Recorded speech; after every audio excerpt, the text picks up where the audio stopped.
Hi, my name is Eli. I'm from TU Munich, and I present to you now our work for CoRL 2020.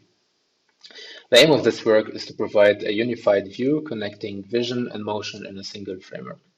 Specifically, we wish to embed visual information such as object locations and shapes in the representation of the robot's motion. Such a representation is central to motion planning and obstacle avoidance, which is the focus of this work, but also important for manipulation tasks involving hand-eye coordination. Now, a robot's motion can be represented on a remaining manifold with a metric m, which varies smoothly with x and x dot, and is directly related to the curvature of the space. Now, to embed the visual information in that representation, one simple way would be to first parameterize m, for instance with theta, and then learn a mapping from the observations to theta. For instance, this can be done using reinforcement learning by incentivizing goal reaching, punishing collisions, and also punishing large deviations from the straight trajectory from start to goal. This then ensures that the resulting robot motion is on the geodesic of the manifold.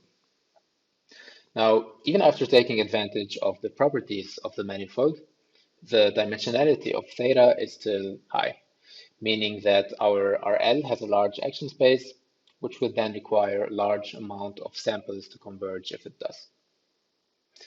Instead, in this work, we focus on finding an implicit vision motion representation, and to do so, we present the following method. Like the usual, we have the robot interacting with its environment, receiving a certain action, and giving out sensory measurements. In this case, we care about the joint angles Q and Q dot, as well as the image O. The image is passed into a feature extractor, which is pre-trained using a beta VAE. We then have two policies, one baseline policy, which is user-defined. For instance, in our case, for a goal-reaching task, this baseline could be based on a point attractor. We then have a reactive policy, which is learned via residual RL to locally react to the observed scene. Both policies are based on remaining motion policies, RMPs, and their outputs are combined based on the RMP flow framework, which output is then fed into the robot controller, which tracks the given trajectory.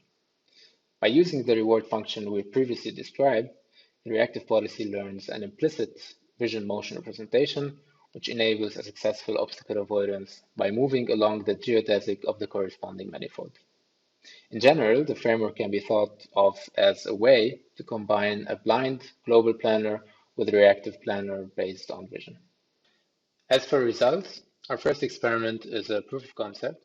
We trained the described method in a gazebo simulated environment with one randomly placed obstacle per episode. Our method manages to learn a successful obstacle avoidance behavior with just a bit more than an hour of trial and error.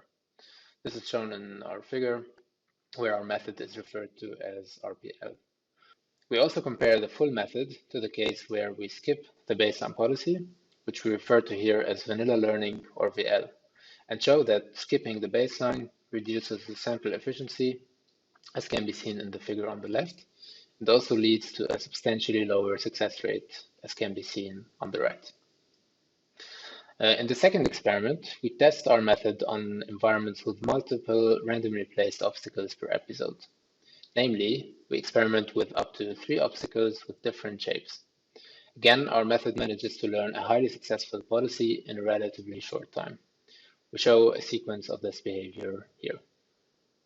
To conclude, we present a unified framework for implicitly learning a vision motion representation. This representation enables our framework to efficiently learn single and multiple obstacle avoidance policies without extensive environment-specific modeling.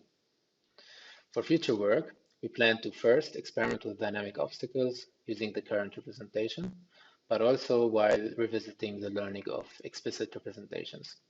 Additionally, we'd like to investigate the usefulness of the learned representation for manipulation tasks. That was our presentation. Thank you for listening.